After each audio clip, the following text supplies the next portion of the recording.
तो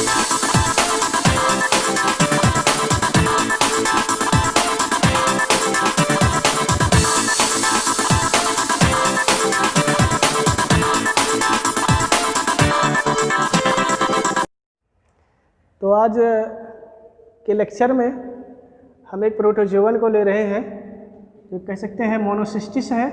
आज हम आप लोगों को मोनोसिस्टिस के बारे में और उसकी लाइफ साइकिल के बारे में बताने वाले हैं। तो सबसे पहले मोनोसिस्टिस क्या होता है, मोनोसिस्टिस को ही जान लेते हैं। मोनोसिस्टिस कह सकते हैं 2 ग्रीक वर्ड से मिलकर बना हुआ है। 2 ग्रीक वर्ड फर्स्ट है मोनोस। मोनोस मीन्स होता है सिंगल यानी एक, एंड काइस्टिस मीन्स होता है bladder. What is bladder? Bladder कह सकते हैं आप ये gas, or war fluid filled, or कह सकते हैं ये thin walled sac, or war कह सकते हैं ये बैग लाइक स्ट्रक्चर। जो बैग लाइक स्ट्रक्चर होता है उसी को जनरली हम ब्लैडर के नाम से जानते हैं। तो मोनोसिस्टिस को हम कह सकते हैं कि ये एक क्या है, सिंगल ब्लैडर है, सिंगल ब्लैडर है। और साथ साथ ये कह सकते हैं एंडोपैरासाइट होता है। एंडोपैरासाइट समझ सकते हैं ये अंतःपरजीवी होता है यानी बॉडी के अंदर पाया जाता है। तो जाहिर सी बात है इसका कोई न कोई होस्ट होगा। होस्ट किससे ये अपना न्यूट्रिशन लेता है, तो ये कह सकते हैं अपना न्यूट्रिशन जो लेता है जिसको पैरासिटाइज करता है वो है अर्थवर्म। यानी अर्थवर्म के कह सकते हैं सीलोम में पाया जाता है, सीलोमिक कैविटी में पाया जाता है, साथ साथ कह सकते हैं उसके सेमाइनल वेजाइकल्स में पाया जाता है। तो चलिए इन सब चीज़ों को जानने से पहले हम थोड़ा सा इसके सिस्टमेटिक पोजीशन पर फोकस करना चाहेंगे। तो थोड़ा सा इसके सिस्टमेटिक पोजीशन को देख लिया जाए। सिस्टमेटिक पोजीशन में देखते हैं ये फाइलम प्रोटोजोआ। प्रोटोजोआ मीन्स भी आपको बताया गया रहा होगा फर्स्ट लेक्चर में। प्रोटोजोआ मीन्स होता है फर्स्ट एनिमल, प्रोटोस मीन्स होता है फर्स्ट एंड जून मीन्स होता है एनिमल, यानी फर्स्ट एनिमल को हम प्रोटोजोआ में रखते हैं, फाइलम प्रोटोजोआ में। इसका सब फाइलम है Sporozoa, means spore farming animal. ऐसे एनिमल होते हैं जिनमें स्पोर का फॉर्मेशन होता है। लाइफ के किसी न किसी स्टेज में आप देखेंगे स्पोर का फॉर्मेशन होगा। नेक्स्ट है टीलोस्पोरिया। टीलोस्पोरिया कह सकते हैं कैप्सुलेटेड स्ट्रक्चर होता है, इनको टीलोस्पोरिया में रखा जाता है लाइक ए कैप्सूल। सब क्लास ग्रीगेरिनिया। ग्रीगेरिनिया मीन्स कह सकते हैं ऐसे एनिमल होते हैं जो जनरली ग्रुप में फाउंड होते हैं, ग्रुप में पाए जाते हैं, उनको हम ग्रीगेरिन कहते हैं या ग्रीगेरिन एनिमल्स। नेक्स्ट इसका ऑर्डर है यूग्रीगेरिनाइडा। यूग्रीगेरिनाइडा ये इसका ऑर्डर है। ग्रुपिंग एनिमल जनरली जो पैरासाइट्स होते हैं वो इसका इस ऑर्डर में प्लेस किए गए हैं, यूग्रीगेरिनाइडा। नेक्स्ट इसका जीनस है मोनोसिस्टिस, जो आपको पहले से ही बताया गया है कि आपका जो लेक्चर आप जो देख रहे हैं लेक्चर मोनोसिस्टिस पर हम इस पर डिस्कस कर रहे हैं। तो मोनोसिस्टिस की बहुत सारी स्पीसीज पाई जाती हैं, लेकिन इसकी एक खास स्पीसीज की हम लोग स्टडी करेंगे जिसको हम जनरली एजिलिस के नाम से जानते हैं, मोनोसिस्टिस एजिलिस। तो मोनोसिस्टिस एजिलिस के बारे में हम स्टडी करते हैं। तो चलिए देख लेते हैं ये कहाँ पाया जाता है, इसका स्वभाव कैसा होता है, इसका बिहेवियर कैसा होता है। तो इसको सबसे पहले हम देखते हैं इसके हैबिट एंड हैबिटाट में। हैबिट आप समझ रहे हैं, हैबिट मीन्स क्या होता है, आदत, स्वभाव। एंड हैबिटाट मीन्स होता है वासस्थान, कहाँ पर पाया जाता है वो कह सकते हैं एनिमल जनरली। तो देखिए हैबिट क्या है, typically endoparasite, typically endoparasite of earthworm. Generally ये किसको पैरासिटाइज करता है, अर्थवर्म को पैरासिटाइज करता है। और किस प्रकार का पैरासाइट है, एंडोपैरासाइट। मीन्स आप कह सकते हैं एक प्रकार का अंतःपरजीवी है। अब ये भी जानना जरूरी होता है, अगर एंडोपैरासाइट होता है तो कुछ न कुछ एक्टोपैरासाइट भी होते होंगे, मीन्स बाह्य परजीवी। ऐसे बाह्य परजीवी होते हैं जैसे वो हमारे स्किन पर, बॉडी की सतह पर पाए जाते हैं, उनको हम एक्टोपैरासाइट कह सकते हैं या कह सकते हैं बाह्य परजीवी कहेंगे। आप एग्जाम्पल के तौर पर जानते होंगे एक्टोपैरासाइट, लीच का नाम आप सुने होंगे, जोंक का नाम सुने होंगे। एक्टोपैरासाइट है, बॉडी के सरफेस पर अटैच हो जाता है और साथ साथ ब्लड को सक करता रहता है। मॉस्कीटो को देख लीजिए, फीमेल मॉस्कीटो वो भी एक्टोपैरासाइट है, हमारे सरफेस पर आके जाके सिट डाउन हो जाता है और वहाँ से ब्लड को सक करता रहता है। तो ब्लड पैरासाइट है जनरली, और हमारे स्किन से ब्लड को कह सकते हैं एब्जॉर्ब करता रहता है या सक करता रहता है। इसके अलावा और भी एक्टोपैरासाइट हैं, जू हैं, जनरली हेड में पाया जाता है, सभी लोग जानते हैं, उससे परिचित ही हैं, कोई बहुत ज़्यादा बताने की ज़रूरत नहीं है। लेकिन यहाँ पर जो है हम देख रहे हैं क्या, एंडोपैरासाइट है, ये अंतः परजीवी है और किसको पैरासिटाइज कर रहा है, अर्थवर्म को पैरासिटाइज कर रहा है। मीन्स अर्थवर्म की बॉडी में कहाँ पर पाया जाता है, ये भी जानने वाली बात है। They occur in their coelom and seminal vesicle. Earthworm का पैरासाइट है तो उसकी बॉडी में कहाँ पाया जाता है, उसके सीलोम में पाया जाता है और सेमाइनल वेजाइकल में पाया जाता है। सीलोम तो आपको नहीं पता होगा, जनरली अभी आप इंटरमीडिएट से पढ़ के आए हुए हैं, आप बीएससी की क्लास में आए हुए हैं, तो अभी आपको नहीं पता होगा सीलोम क्या होता है, या कुछ लोग थोड़ा बहुत सीलोम के बारे में आइडिया होगा क्योंकि थोड़ा बहुत क्लासिफिकेशन में बता दिया जाता है। चलिए सबसे पहले हम सीलोम ही बता देते हैं, सीलोम क्या होता है। सीलोम कह सकते हैं एक टाइप की सेकेंड बॉडी कैविटी होती है। आर कह सकते हैं ये space are found between the alimentary canal and body wall. Body wall और एलिमेंट्री कैनाल के बीच का जो स्पेस होता है या खाली स्थान होता है, उसी को हम सीलोम के नाम से जानते हैं। इसके अलावा हम सीलोम को दूसरे ढंग से डिफाइन कर सकते हैं, ये space are found around the alimentary canal are called coelom. तो हम इसको इस तरीके से समझ सकते हैं, जैसे ये क्या है, अर्थवर्म की बॉडी है जिसका ट्रांसवर्स सेक्शन कट किया गया है, ट्रांसवर्स सेक्शन कट किया गया है और यहाँ पर उसकी क्या है, एलिमेंट्री कैनाल है जो सेंटर में दिखाई जा रही है। आप इसको ध्यान से देखिए, थोड़ा सा इस पोर्शन को जूम करके दिखाइए, इस पोर्शन को थोड़ा सा जूम करके दिखाएंगे तो यहाँ पर देखिए ये क्या है, इसकी बॉडी वाल है, ये बॉडी वाल है और ये इसका एलिमेंट्री कैनाल है, ये एलिमेंट्री कैनाल है। अब देखिए यहाँ पर एक स्पेस पाया जा रहा है, ये स्पेस है एलिमेंट्री कैनाल और बॉडी वाल के बीच में आपको एक स्पेस नज़र आ रहा है। तो जनरली जो यही स्पेस होता है इसी को हम सीलोम के नाम से जानते हैं। बहुत ही आसानी से आप सीलोम को समझ सकते हैं। और सीलोम ऐसे ही खाली स्थान नहीं होता है, इसमें एक फ्लूइड फिलअप होता है, एक द्रव भरा हुआ होता है। इस फ्लूइड को सीलोमिक फ्लूइड कहा जाता है। इसलिए ऐसा इसको कहा जाता है क्योंकि ये सीलोम के अंदर पाया जाता है। सीलोम के अंदर जो भी फ्लूइड पाया जाएगा, जो भी लिक्विड पाया जाएगा, जनरली हम उसको क्या बोलेंगे, सीलोमिक फ्लूइड बोलेंगे। चलिए आपने सीलोम को जान लिया, अब देखते हैं सेमाइनल वेजाइकल क्या होता है। सेमाइनल वेजाइकल, सेमाइनल वेजाइकल कह सकते हैं। सेमाइनल वेजाइकल को समझने के लिए हम थोड़ा सा रिप्रोडक्टिव ऑर्गन की तरफ चलते हैं। जनरली हम जानते हैं जो टेस्टिस होता है, टेस्टिस में क्या होता है, स्पर्म का फॉर्मेशन होता है। टेस्टिस में स्पर्म का फॉर्मेशन होता है, तो वहाँ पर स्पर्म का निर्माण होने के बाद वो कह सकते हैं जाके सेमाइनल वेजाइकल में स्टोर होता है। एक कह सकते हैं ब्लैडर लाइक स्ट्रक्चर और बैग लाइक स्ट्रक्चर होता है सेमाइनल वेजाइकल, जिसमें कह सकते हैं मैच्योर स्पर्म जाके स्टोर होते हैं, उसी में उनका संग्रह होता है। तो ऐसे ऑर्गन को हम सेमाइनल वेजाइकल के नाम से जानते हैं। तो ये होता है सेमाइनल वेजाइकल। अब आपको पता चल गया होगा कि इसका जो हैबिट होता है कैसा और हैबिटाट क्या है, मीन्स कहाँ पाया जाता है और इसका स्वभाव कैसा होता है। आपने देखा सिंपली टिपिकली एंडोपैरासाइट होते हैं।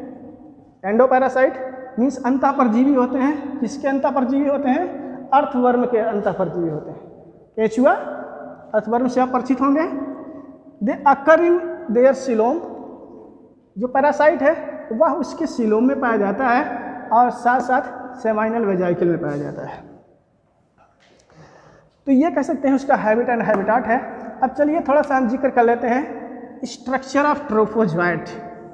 अब ट्रोफोजॉइट को जानने से पहले ये जान लीजिए, इसकी लाइफ में 2 स्टेज पाई जाती हैं, 2 प्रावस्थाएं पाई जाती हैं।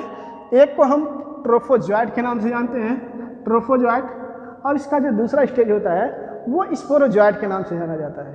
तो अभी हम बात करते हैं कि ट्रोफोजॉइट क्या है और ट्रोफोजॉइट स्टेज हम किसको कहते हैं। तो ट्रोफोजॉइट के बारे में सबसे पहले जान लेते हैं। देखिए, trophozoite is the adult and feeding stage of parasite. जो ट्रोफोजॉइट स्टेज होता है, trophozoite is the adult and feeding stage of parasite. जो ट्रोफोजॉइट, जैसे कोई पर्सन है, वो पहले क्या होता है, शिशु फॉर्म में होता है, फिर धीरे धीरे यंग होता है और फिर एडल्ट हो जाता है। एकदम वयस्कावस्था जो होती है वो कह सकते हैं मोनोसिस्टिस की, वो ट्रोफोजॉइट कहलाती है। वही अवस्था ट्रोफोजॉइट कहलाती है। और ट्रोफोजॉइट स्टेज में कह सकते हैं ये इसका फीडिंग स्टेज होता है, मीन्स फीड करता है। इसका ईटिंग स्टेज कह सकते हैं, खाने पीने की प्रावस्था को हम फीडिंग स्टेज के नाम से जानते हैं। तो ये इसका फीडिंग स्टेज है। इस दौरान यह क्या करता है, खूब खाता पीता है, मस्ती करता है, मीन्स ग्रोइंग करता है, वंडरिंग करता है, रिप्रोडक्शन करता है, सारी एक्टिविटीज़ को ये कह सकते हैं इस स्टेज में परफॉर्म करता है, ट्रोफोजॉइट स्टेज में। और कह सकते हैं अभी आपको बताया गया ये जो ट्रोफोजॉइट स्टेज होता है जनरली कह सकते हैं कहाँ पर पाया जाता है, अर्थवर्म के सेमाइनल वेजाइकल में पाया जाता है। बात फीडिंग की आ रही है तो जरूरी ये भी जान लेना है वो फीड क्या करता है, मीन्स क्या खाता है। तो ये जानने के लिए ज़रूरी है, फीडिंग स्टेज में हम देखते हैं अर्थवर्म ये कह सकते हैं जो मोनोसिस्टिस होता है ये स्पर्म वाल को फीड करता है, स्पर्म मारुला को फीड करता है। अब ये भी जानना जरूरी है क्या होता है स्पर्म मारुला। कह सकते हैं developing group of sperm, developing group of sperm को ही हम कह सकते हैं स्पर्म मारुला बोलते हैं। और या कह सकते हैं स्पर्म मदर सेल का एक ग्रुप होता है जिसको ये ट्रोफोजॉइट फीड करता है और अपना ग्रोथ एंड डेवलपमेंट करता है। तो ये इसका फीडिंग स्टेज होता है पैरासाइट का। तो ये आपने जान लिया, ये जनरली कहाँ पर पाया जा रहा है, उसके सीलोम में और सेमाइनल वेजाइकल में पाया जाता है। और सेमाइनल वेजाइकल में होता है तो क्या फीड करता है, स्पर्म मारुला को फीड करता है, स्पर्म वाल को फीड करता है या स्पर्म मदर सेल को फीड करता है। और फीड भी कैसे करता है, इसके फीड करने का तरीका भी अलग होता है। अभी आप इसके स्ट्रक्चर में देखेंगे इसके पास कोई माउथ नहीं है, कोई ऐसा स्ट्रक्चर नहीं है जिससे ये चीज़ों को फीड कर सके, खा सके। तो कैसे फीड करेगा अभी आप देखेंगे, हम इसके आगे वाले टर्म में भी आपको जनरली बताएंगे कैसे वो फीड करेगा, फीडिंग का तरीका क्या होगा। जनरली ऑस्मोट्रॉफी होता है, अभी हम एक्सप्लेन करेंगे आगे। चलिए इसके हम शेप एंड साइज को जान लेते हैं, इसका शेप कैसा होता है, इसका साइज कैसा होता है। जनरली कह सकते हैं यंग यूजुअली राउंडेड, जो यंग होता है, यंग स्टेज ट्रोफोजॉइट का जो यंग स्टेज होता है वो कैसा होता है, राउंडेड गोलाकार, राउंडेड गोलाकार, ओवल अंडाकार कह सकते हैं आप, एंड अबाउट 5 माइक्रॉन लॉन्ग। इसकी जो लेंथ होती है कितनी होती है, 5 माइक्रॉन की होती है। तो लेंथ 5 माइक्रॉन होती है और शेप इसका कैसा होता है, राउंडेड होता है और ओवल होता है। तो इन शेप में जनरली पाया जाता है। तो इसी सीक्वेंस से हम आगे बढ़ते हैं। ये तो बात हो रही थी यंग की, यंग कैसा होता है और उसका शेप कैसा होता है, उसकी साइज कैसी होती है। चलिए हम देखते हैं जो फुल ग्रोन मैच्योर ट्रोफोजॉइट होता है, फुल ग्रोन मैच्योर ट्रोफोजॉइट कह सकते हैं जो पूर्ण रूप से वृद्धि कर चुका है और पूर्ण रूप से परिपक्व हो चुका है। तो ऐसे ट्रोफोजॉइट की बात की जाती है तो कैसा होता है, उसका शेप इलांगेटेड, लंबा होता है, स्पेंडल शेप्ड, स्पेंडल शेप्ड तर्क रूपी इन हिंदी, तो स्पेंडल शेप में होता है, एंड फ्लैटेंड, फ्लैटेंड आप समझते ही हैं, चपटा होता है, फ्लैटेंड, एंड वर्म लाइक कीड़े के जैसा ऑर्गेनिज्म होता है। देखिए ध्यान से फिर से कैसा होता है, full grown mature trophozoite is elongated, spindle shaped, flattened, worm like organism with tapering body ends. देखिए थोड़ा ध्यान से देखिएगा, यहाँ पर इसका जो शेप है स्पेंडल शेप्ड है, फ्लैटेंड है यानी चपटा है, और वर्म लाइक है, कीड़े के जैसा ऑर्गेनिज्म है, with tapering body ends. Tapering body ends क्या होता है, बॉडी के जो अंतिम छोर होते हैं वो थोड़े थोड़े पतले होते हैं। हम थोड़ा सा आपको आइडिया देना चाहेंगे कि बॉडी एंड होता है जनरली, अगर ऐसे ही हम फिगर बना दें, ऐसे ही फिगर बना दें तो एक एंड ये हो गया, दूसरा एंड ये हो गया, ये दोनों एंड देखिए जाके पतले हो जा रहे हैं। तो अगर इस तरीके से कोई भी ऑर्गेनिज्म है जिसका जो बॉडी एंड है थोड़ा सा पतला हो जा रहा है एंड पर जाकर, तो ऐसे एंड को हम टैपरिंग बॉडी एंड के नाम से जानते हैं। वही है, बॉडी एंड कैसा है, टैपरिंग है, थोड़ा जाके पतला हो जाता है। और इसकी साइज कितनी होती है, it may reach a size of about 500 micron long and 40 micron broad. तो इसकी जो लेंथ होती है, जो फुल ग्रोन मैच्योर ट्रोफोजॉइट होता है उसकी लेंथ कितनी होती है, 500 micron long and 40 micron long broad. तो इतनी कह सकते हैं इसकी लेंथ होती है 500 micron long and 40 micron broad. और कह सकते हैं साधारणतया हम इसको नेक्ड आई से भी देख सकते हैं। ऐसे ही नग्न आँखों से लाइक स्पॉट हमको नज़र आएगा। विदाउट माइक्रोस्कोप अगर हम इसको देखना चाहें तो ये हमको नग्न आँखों से भी दिखाई देता है। तो ये है कह सकते हैं आप कह सकते हैं मोनोसिस्टिस ट्रोफोजॉइड का जनरल कह सकते हैं स्ट्रक्चर। और ये पाया कहाँ जाता है आपको ऑलरेडी बताया गया। सेमाइनल वेजाइकल में पाया जाता है। क्या फीड करता है? स्पर्मारुला को फीड करता है, स्पर्माल को फीड करता है। तो इसी के सेकंड से हम आगे बढ़ते हैं। अब अभी आपको बताएंगे। चलिए, तो अभी हम बात कर रहे थे structure of trophozoite. Structure of trophozoite में भी आपको बताया गया इसका शेप कैसा होता है, इसकी साइज कैसी होती है। तो अब हम स्ट्रक्चर को ही देख लेते हैं। यहाँ पर जो है जनरली 2 स्टेजेस दिखाई गई हैं। एक कह सकते हैं ट्रोफोजॉइट की 2 स्टेजेज हैं। Diagram showing the trophozoite of Monocystis Agilus. Monocystis Agilus का जो ट्रोफोजॉइट स्टेज होता है जनरली वही यहाँ पर शो किया गया है। ये देखिए, ये जो फिगर आप देख रहे हैं ये इसका एंग स्टेज है, एंग स्टेज है। और ये जो आप फिगर देख रहे हैं ये मैच्योर ट्रोफोजॉइट है, मैच्योर ट्रोफोजॉइट है। तो चलिए हम लोग इसके अंदर ही देखते हैं या इसमें देखते हैं क्या पाया जाता है।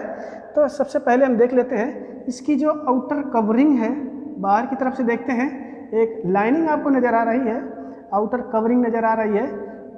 जनरली कह सकते हैं किसी भी जनरली जो प्रोटोजोअन्स होते हैं उनका जो एक्सटर्नल एनवेलप होता है या बाह्य आवरण जो होता है वो कैसा होता है? थिक होता है, फर्म होता है, इलास्टिक होता है।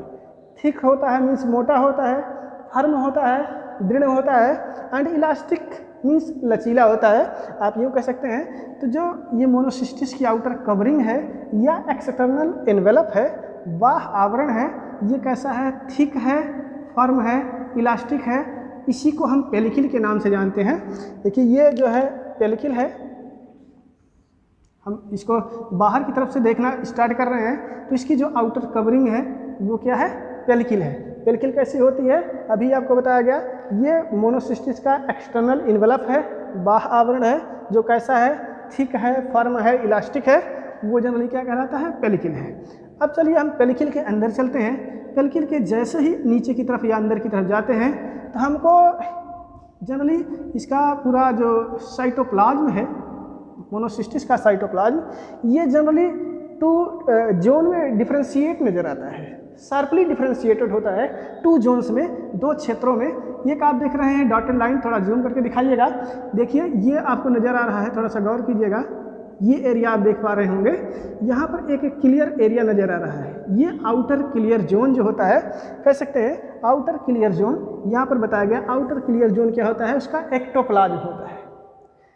आउटर क्लियर जोन को आप देख रहे हैं, आउटर क्लियर जोन ही इसका क्या होता है? एक्टोप्लाज्म। और जैसे ही अंदर जाएंगे एक ग्रैनुलर जोन हमको नज़र आता है। एक कणिका में बहुत सारे कण इसमें दिखाई दे रहे हैं। तो ये जो कणिका में जोन नज़र आता है या कणिका में जो क्षेत्र नज़र आता है उसको हम इसका एंडोप्लाज्म बोलते हैं। इसका एंडोप्लाज्म कह सकते हैं। इंटरनल जोन को एंडोप्लाज्म और एक्सटर्नल पेरिफेरल जोन को जो क्लियर होता है वो इसका क्या होता है? कह सकते हैं एक्टोप्लाज्म होता है।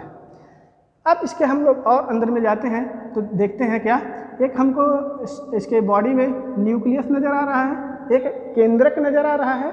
आप केंद्रक को देख लीजिए, ये स्फेरिकल शेप में दिखाया गया है, स्फेरिकल शेप में पाया जाता है, आर इलिप्सॉइडल शेप में पाया जाता है, कह सकते हैं अंडाकार होता है जनरली। और इसको भी कह सकते हैं एक मेम्ब्रेन के द्वारा ये कवर होता है न्यूक्लियस, जिसको हम कह सकते हैं न्यूक्लियर मेम्ब्रेन के नाम से जानते हैं। और कह सकते हैं न्यूक्लियस के अंदर कुछ फ्लूइड फिलअप होता है या जो कंटेंट फिलअप होता है उसको न्यूक्लियोप्लाज्म के नाम से जानते हैं। मैं बहुत ज़्यादा डीपली इसमें आपको टाइम वेस्ट नहीं करना चाहूँगा कि इसके न्यूक्लियस के बारे में बहुत ज़्यादा फोकस करूँ, लेकिन आप देख रहे हैं इसमें एक फ्लूइड फिलअप है, एक कह सकते हैं जेली लाइक फ्लूइड फिलअप है जो इसका न्यूक्लियोप्लाज्म कहलाता है। न्यूक्लियस के अंदर एक डार्क स्टेनिंग बॉडी आप देख रहे हैं, डार्क स्टेनिंग बॉडी, ये इसका क्या है? न्यूक्लियोलस है।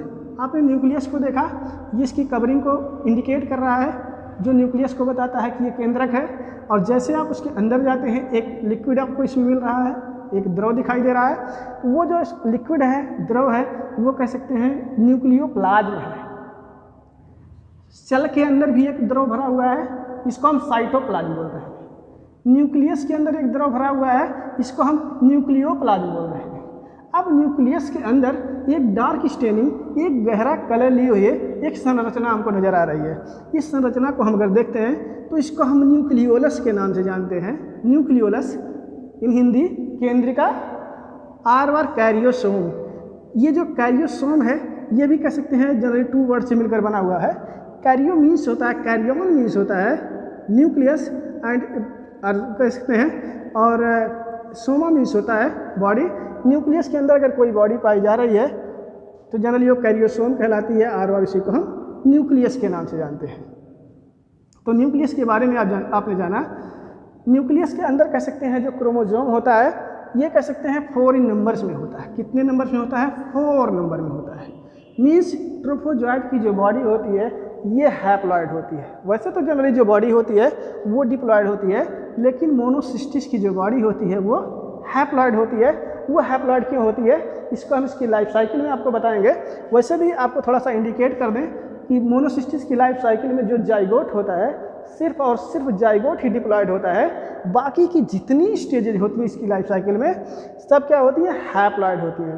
तो हम देख रहे हैं इसके ट्रोफोजॉइट को, चाहे वो ट्रोफोजॉइट हो चाहे स्पोरोजॉइट हो, सब सारी स्टेजेज क्या होती हैं? हैप्लॉइड होती हैं। और इसमें क्रोमोसोम कितना पाया जाता है? 4 इन नंबर में पाया जाता है। 4 नंबर में होता है, मीन्स 4 की संख्या में होता है। और जब जाइगोट का फॉर्मेशन होता है, जाइगोट के फॉर्मेशन के दौरान इसका जो नंबर हो जाता है वो 2n हो जाता है, मीन्स डिप्लॉइड हो जाता है। डाइप्लॉइड 2 के सेट में हो जाते हैं। और जब जाइगोट बनता है तो उस दौरान क्रोमोसोम क्या हो जाते हैं? 2n नंबर में हो जाते हैं। और क्रोमोसोम नंबर कितना हो जाता है? 8। और जाइगोट का फॉर्मेशन होता है। फिर जाइगोट के फॉर्मेशन होने के बाद ही क्या होता है? इसमें स्पोर का फॉर्मेशन होता है, मीन्स स्पोरोगोनी की प्रोसेस चलती है। स्पोर का फॉर्मेशन होता है और स्पोर के फॉर्मेशन के दौरान कह सकते हैं उसमें मियोसिस होता है। जाइगोट में मियोसिस के द्वारा कह सकते हैं वो डिवीजन करता है और फिर से हैप्लॉइड स्पोर का फॉर्मेशन करता है। और वही हैप्लॉइड स्पोर कह सकते हैं आगे चल के ग्रो करता हुआ, फीडिंग करता हुआ यंग ट्रोफोजॉइट में कन्वर्ट होता है। और यंग ट्रोफोजॉइट के बाद वो फीडिंग एंड ग्रोइंग करता रहता है और फिर जाके एडल्ट ट्रोफोजॉइट में कन्वर्ट हो जाता है। तो आप यहाँ पर यंग को थोड़ा सा डिफर देख रहे हैं। यहाँ पर थोड़ा सा इस पर भी हम फोकस करते हैं आखिर ये डायग्राम बना ही क्यों है। अगर इसमें कुछ हमको समझना नहीं है, देख लीजिए कुछ अलग दिख रहा है। इसमें भी क्या है? पेलिकल पाई जा रही है। पेलिकल के बारे में आपको बताया गया।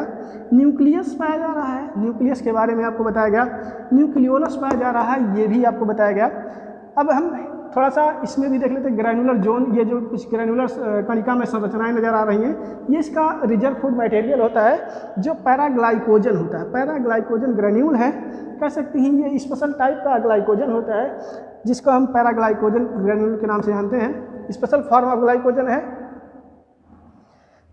इधर देखते हैं वो सब सारी चीज़ें आप इसमें देख रहे हैं जो मैच्योर ट्रोफोजॉइट में मिल रही हैं, वो कह सकते हैं एंग में मिल रही है। लेकिन इसमें आप कुछ लाइनिंग देख रहे हैं, ये कह सकते हैं इसकी पेलिकल में कुछ स्ट्राइएटेड फाइब्रिल्स पाई जाती हैं जिनको मायोनीम्स कहा जाता है, जो इसकी बॉडी को कह सकते हैं कॉन्ट्रैक्शन एंड रिलैक्सेशन में हेल्प करती हैं, जिसके द्वारा ये थोड़ा बहुत मूवमेंट करता है, या कह सकते हैं अपने ही स्थान पर ब्रिगलिंग और ग्लाइडिंग के द्वारा एक स्थान से दूसरे स्थान तक थोड़ा बहुत लोकोमोशन करता है।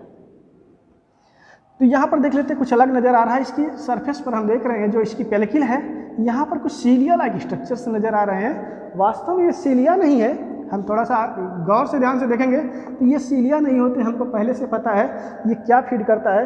कह सकते हैं डेवलपिंग स्पर्म मॉर्यूला को फीड करता है, स्पर्म मदर सेल को फीड करता है। तो ये जो हमको सीलिया लाइक अपीयरेंस नज़र आ रहा है या जो इसके सीलिया नज़र आ रहे हैं वो सीलिया नहीं है, वो कह सकते हैं उसी डेड स्पर्म के टेल्स हैं, रेमनेंट स्पर्म के टेल्स हैं जो इसके पेलिकल से अटैच हैं।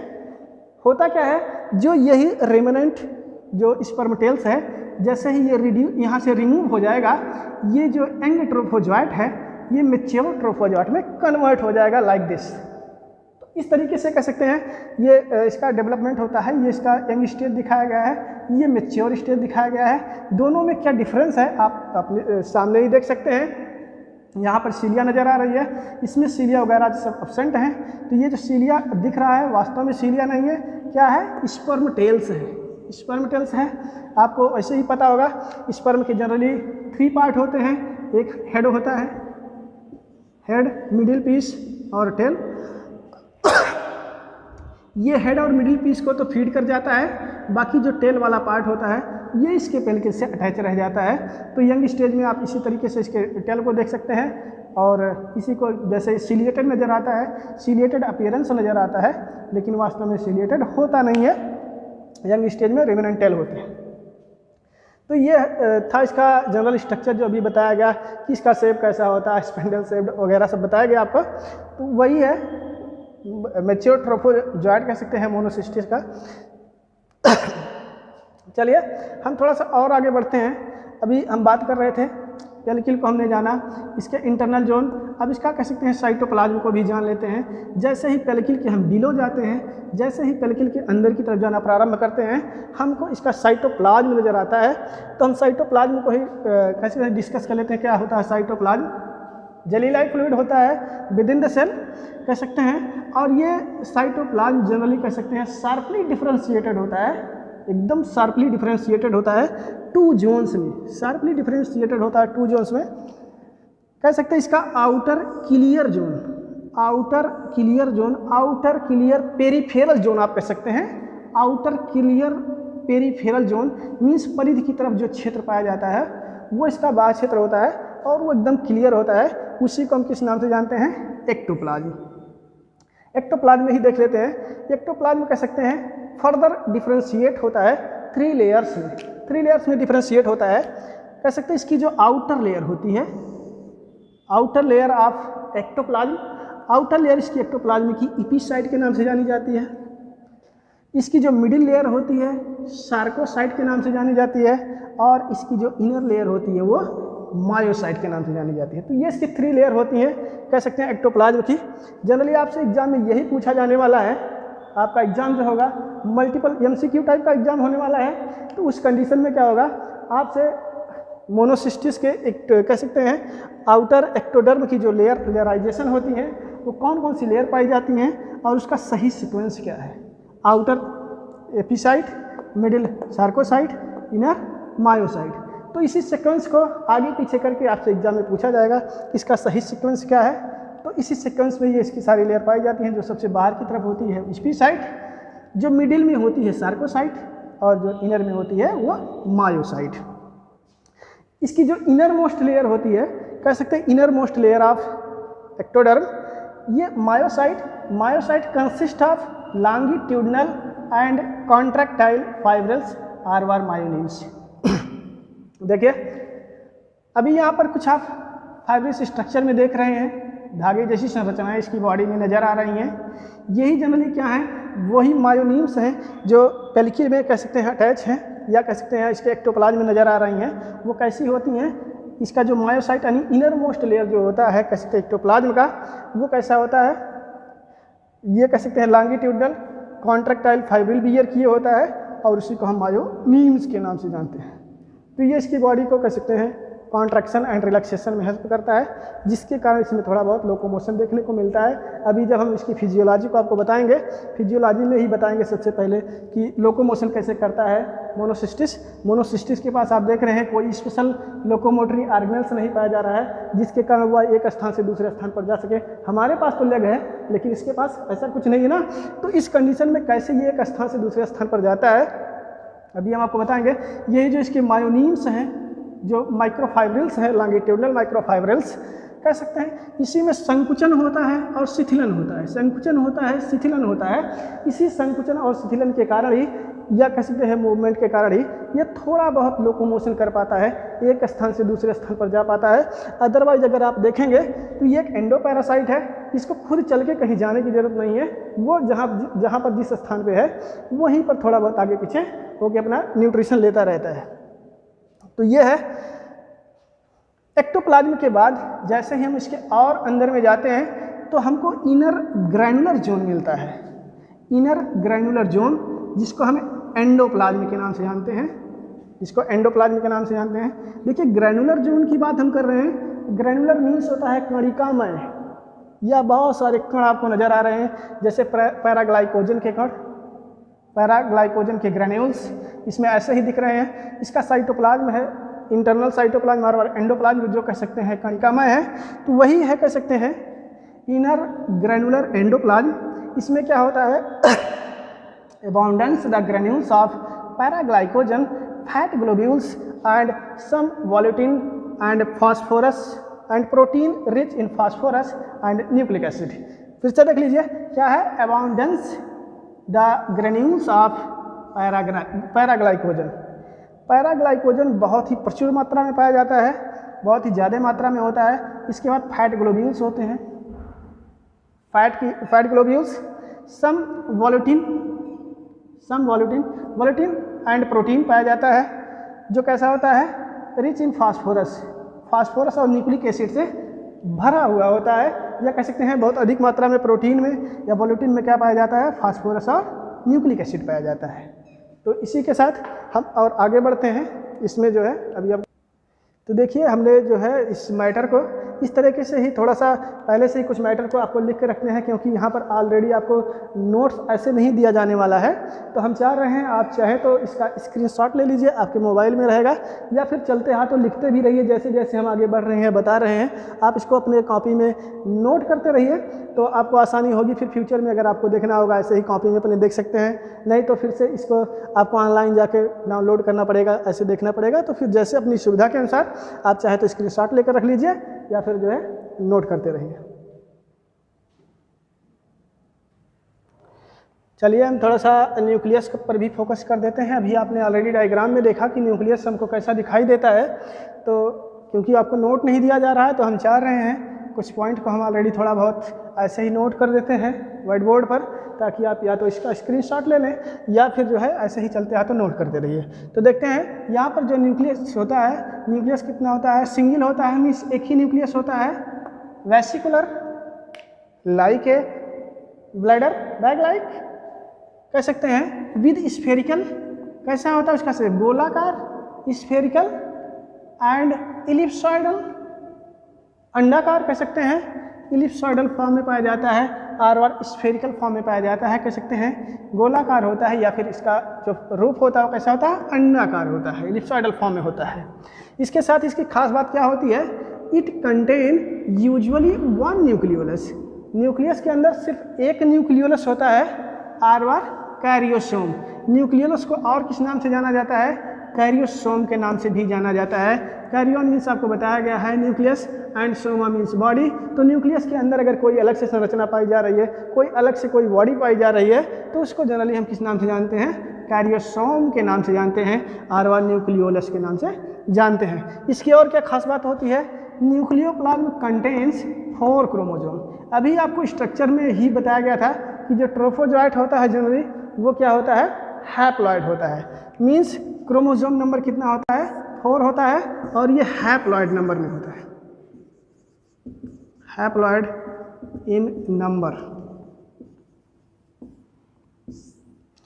ये जनरली जो क्रोमोसोम होते हैं 4 नंबर में कह सकते हैं, 4 नंबर में होते हैं, और ये हैप्लॉइड पाया जाता है या हैप्लॉइड होता है, मीन्स सिंगल सेट में होता है। और आपको बताया गया है पहले ही, अभी थोड़ी देर पहले बताया गया है कि जो न्यूक्लियस होता है कह सकते हैं हैप्लॉइड होने के साथ साथ इसकी जितनी भी स्टेजेज होती हैं सब कैसी होती हैं, वो सब हैप्लॉइड होती हैं। सिर्फ इसके डेवलपमेंट में अगर आप डेवलपमेंटल स्टेज को देखेंगे तो सिर्फ जाइगोट ही, सिर्फ जाइगोट ही डिप्लॉइड होता है। तो यही है क्रोमोसोम 4 नंबर में। तो आपसे क्वेश्चन में पूछा जाएगा how many number of chromosomes are found in Monocystis, तो आपको ध्यान रखना है कितने नंबर में पाया जाता है, 4 नंबर में होता है। और ये हैप्लॉइड होता है डिप्लॉइड, तो आपको पता है ये हैप्लॉइड नंबर में होता है। 2n नंबर में हो जाएगा तो कितना हो जाएगा, क्रोमोसोम नंबर 8 हो जाएगा। जब ये 2n नंबर में होगा, मीन्स 2 के सेट में होगा तो इसकी संख्या 8 हो जाएगी, और जब सिंगल सेट में होगा तो इसकी संख्या कितनी होगी, 4, तब ये हैप्लॉइड, और जब डबल होगा तो डाइप्लॉइड। आगे हम देखते हैं इसकी फिजियोलॉजी, आगे के क्रम में चलते हैं। न्यूक्लियस को हमने जान लिया, अब फिजियोलॉजी को देखते हैं। चलिए हम इसके फिजियोलॉजी को देख लेते हैं। फिजियोलॉजी मीन्स कह सकते हैं इसकी कार्य की, इसकी बॉडी में कौन कौन सी क्रियाएं होती हैं। तो फिजियोलॉजी के अकॉर्डिंग हम इसको देखते हैं। इसमें सबसे पहले आप देखते हैं लोकोमोशन। लोकोमोशन मीन्स चलन या गमन कह सकते हैं। लोकोमोशन मीन्स एक स्थान से दूसरे स्थान पर जाने की जो क्रिया होती है वो क्या कहलाती है? लोकोमोशन कहलाती है। Travelling of one place to another, इसी को जनरली लोकोमोशन कहा जाता है। तो जनरली लोकोमोशन के लिए इसमें कह सकते हैं कोई स्पेशल ऑर्गन नहीं होता। अभी आपने मोनोसिस्टिस के स्ट्रक्चर में देखा कि इसके पास कोई स्पेशल ऑर्गन नहीं पाया जाता है लोकोमोशन के लिए, ना तो सिलिया, ना फ्लैजेला, ना ही कह सकते हैं कोई अदर ऑर्गन, स्यूडोपोडिया, ऐसा कुछ भी नहीं पाया जाता है लोकोमोशन के लिए। तो कैसे लोकोमोशन करता है ये, कैसे एक स्थान से दूसरे स्थान पर जाता है मोनोसिस्टिस? तो इसमें कह सकते हैं व्रिगलिंग होती है एंड ग्लाइडिंग मोमेंट पाया जाता है। अभी आपने इसके स्ट्रक्चर में देखा कि पेल्किल के जैसे ही आप बिलो जाते हैं इसमें बहुत सारी मायोनिम्स आपको नजर आ रही थी, जो कैसी होती हैं? कॉन्ट्रैक्टाइल नेचर की होती हैं।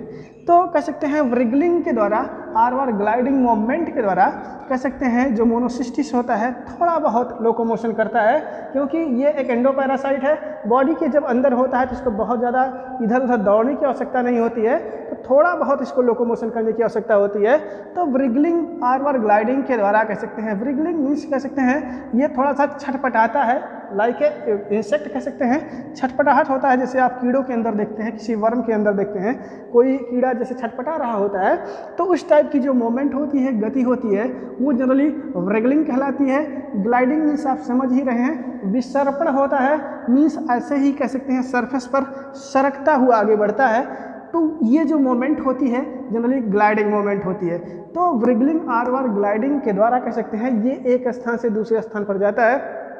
तो व्रिगलिंग एंड ग्लाइडिंग मोमेंट को ही जनरली हम in case of Monocystis gregarine movement के नाम से जानते हैं, ग्रीगरीन मोमेंट्स कह सकते हैं। और इसमें जो मायोफाइब्रिल्स पाया जाता है, मायोनिम्स पाया जाता है, इसमें कॉन्ट्रैक्शन एंड रिलैक्सेशन होता है, संकुचन और शिथिलन होता है। संकुचन एंड शिथिलन के कारण ही इसकी बॉडी में व्रिगलिंग होती है और व्रिगलिंग के कारण ही ग्लाइडिंग होता है। मीन्स व्रिगलिंग होगा, छटपटाहट होगी, तो जो एनिमल होगा थोड़ा सा अपने स्थान से सरकता हुआ आगे मूवमेंट करता रहता है, आगे की तरफ बढ़ता रहता है। तो आपने देखा लोकोमोशन के लिए कोई भी स्पेशल लोकोमोटरी ऑर्गेनल्स नहीं पाया जाता है मोनोसिस्टिस के पास। सिर्फ व्रिगलिंग और ग्लाइडिंग के द्वारा ही वो एक स्थान से दूसरे स्थान पर थोड़ा बहुत गमन करता है। और क्योंकि मायोनिम्स पाया जा रहा है, मायोनिम्स में कॉन्ट्रैक्शन और रिलैक्सेशन के द्वारा व्रिगलिंग एंड ग्लाइडिंग होती है, तो such type of movement are called as gregarine movement. पूछा जाता है कि मोनोसिस्टिस में किस टाइप का मूवमेंट पाया जाता है, तो ग्रीगरीन मूवमेंट आप कह सकते हैं। ग्रीगरीन मूवमेंट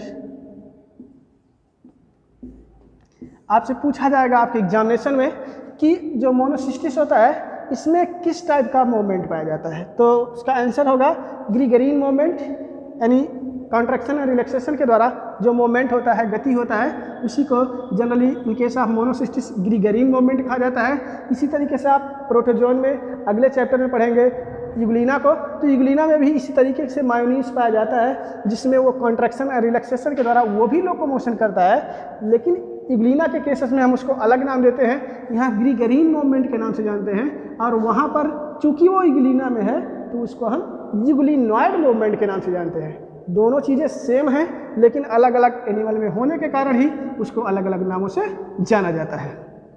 चलिए इसी सेक्वेंस में हम आगे बढ़ते हैं। अगला इसमें न्यूट्रिशन, पोषण होता है। न्यूट्रिशन कह सकते हैं हमें अपने बॉडी को स्वस्थ बनाए रखने के लिए जो भी पोषक पदार्थ हम ग्रहण करते हैं वो हमारा क्या कहलाता है? न्यूट्रिशन कहलाता है। अपने बॉडी को, अपने हेल्थ को मेंटेन बनाए रखने के लिए जो भी हम न्यूट्रिएंट ग्रहण करते हैं या न्यूट्रिएंट को हम ऑब्टेन करते हैं वो क्या कहलाता है? हमारा न्यूट्रिशन कहलाता है। तो न्यूट्रिशन ये कैसा होता है? मोनोसिस्टिस में सैप्रोजोइक होता है। What is means saprozoic? Means nutrient is obtain by dead organic materials, dead and decaying organic materials. आप सिंपली इसको कह सकते हैं मृतों को जीवी, मृत जीवों से, मृत जीव जंतुओं से न्यूट्रिशन को एब्जॉर्ब कर लेना और शोषित कर लेना ही या ग्रहण करने की जो प्रक्रिया होती है वो क्या कहलाती है? सैप्रोजोइक। तो आपसे एग्जाम में पूछा जाने वाला है which type of nutritions are found in Monocystis? क्या बताएंगे आप? सैप्रोजोइक। तो सैप्रोजोइक टाइप ऑफ न्यूट्रिशन होता है। इसके साथ साथ ये कैसे न्यूट्रिएंट आप जानेंगे न्यूट्रिशन को कैसे वो ग्रहण करता है। अभी आपको बताया गया स्टार्टिंग में, लेक्चर के स्टार्टिंग में, कि इसके पास कोई फीडिंग के लिए कोई ऐसा स्ट्रक्चर नहीं होता है, मीन्स माउथ नहीं होता है, या कोई ऐसा अपर्चर नहीं होता है जिसके द्वारा ये न्यूट्रिएंट को फीड कर सके, या अपने कह सकते हैं जो भी फीडिंग प्रोडक्ट है या स्पर्मोरुला है कैसे उसको फीड करेगा। तो इस केसेस में आप देखेंगे ये सैप्रोजोइक है। तो इस केसेस में होता क्या है, ये अपने चारों तरफ अपने सराउंडिंग इन्वायरमेंट में ऐसा लगता है कि अपने सराउंडिंग इन्वायरमेंट में कुछ डाइजेस्टिव एंजाइम का सिक्रीशन कर देता है, श्रवण कर देता है, जिसके कारण होता क्या है, जो आसपास जैसे ये मोनोसिस्टिस है, मोनोसिस्टिस है कहाँ पर पाया जा रहा है? सेमाइनल वेजाइकिल में, आर सीलोमिक फ्लूइड में, सीलोम में पाया जा रहा है। तो यहाँ पर करेगा क्या, ये अपने चारों तरफ कुछ डाइजेस्टिव एंजाइम का कह सकते हैं सिक्रीशन कर देगा, डाइजेस्टिव एंजाइम का सिक्रीशन कर देगा। जैसे ही डाइजेस्टिव एंजाइम्स इस सराउंडिंग फ्लूइड पर अप्लाइड हो जाएगा तो वो समझ लीजिए थोड़ा सा एब्जॉर्बेबल हो जाएगा, यानी आसानी से वो कह सकते हैं इसके जनरल बॉडी सरफेस के द्वारा जो न्यूट्रिएंट होगा वो इसकी बॉडी में एब्जॉर्ब हो जाएगा, अवशोषित हो जाएगा। तो ऐसा लगता है सैप्रोजोइक तो होता है क्योंकि कोई फीडिंग स्ट्रक्चर नहीं पाया जाता है, माउथ लाइक ऐसा कोई स्ट्रक्चर नहीं पाया जाता है।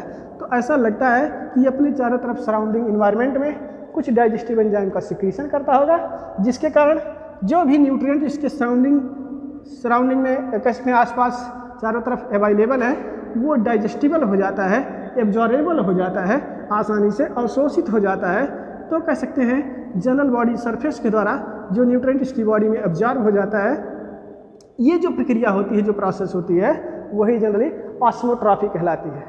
ऑस्मोट्रॉफी सिंपली आप समझिए जनरल बॉडी सरफेस के द्वारा न्यूट्रिएंट को, पोषक पदार्थों को बॉडी में अवशोषित करने की प्रक्रिया होती है। तो उस प्रक्रिया को, उस प्रोसेस को हम किस नाम से जानते हैं? ऑस्मोट्रॉफी।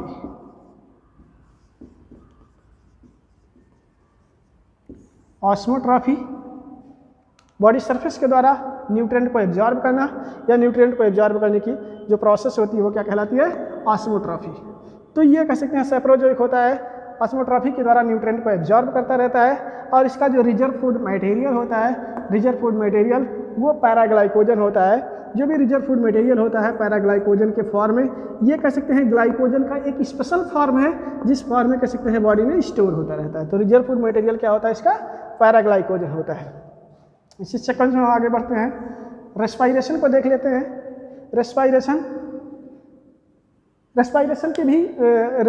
के लिए भी कह सकते हैं मोनोसिस्टिस के पास कोई स्पेशल ऑर्गन नहीं होता है। आपको पता है हमारे पास रेस्पायरेटरी ऑर्गन है, वो क्या है?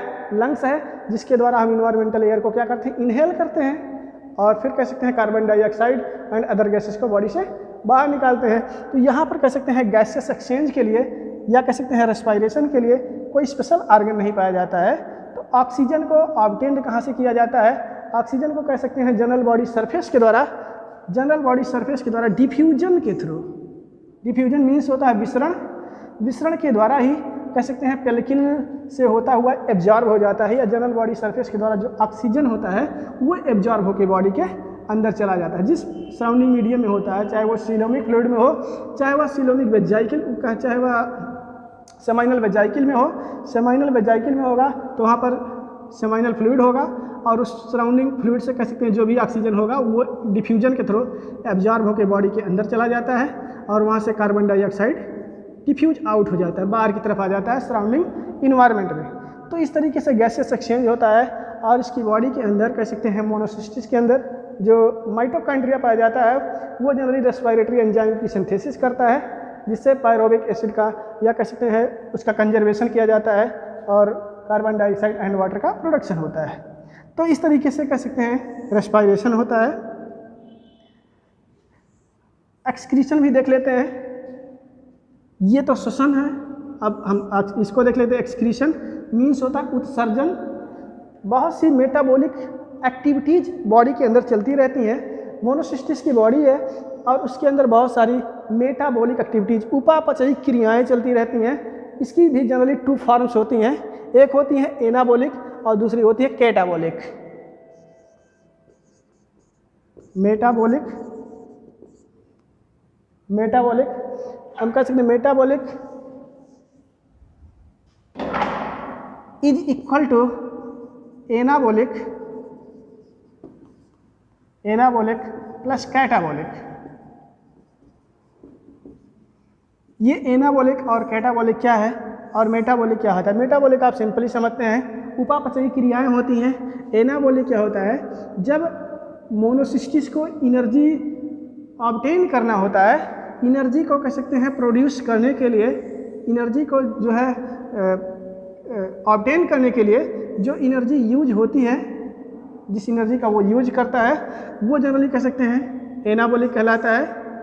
और इस पार्ट को कह सकते हैं कैटाबॉलिक, डिफरेंट बॉडी एक्टिविटीज़ को मेंटेन बनाए रखने के लिए जो एनर्जी कह सकते हैं वो यूज करता है, उसको हम कैटाबॉलिक बोलते हैं। तो जनरली 2 प्रोसेस पाई जाती हैं, इसमें एनर्जी गेन करता है और इसमें एनर्जी कह सकते हैं खर्च करता है या रिमूव करता है। तो इसमें एनर्जी उसको मिलती है और कैटाबॉलिक में एनर्जी का लॉस होता है different type of body activities में। तो मेटाबॉलिक और एनाबॉलिक एक्टिविटीज़ के दौरान कह सकते हैं, एनाबॉलिक एंड कैटाबॉलिक एक्टिविटीज़ के दौरान different type of nitrogenous waste material का प्रोडक्शन होता है।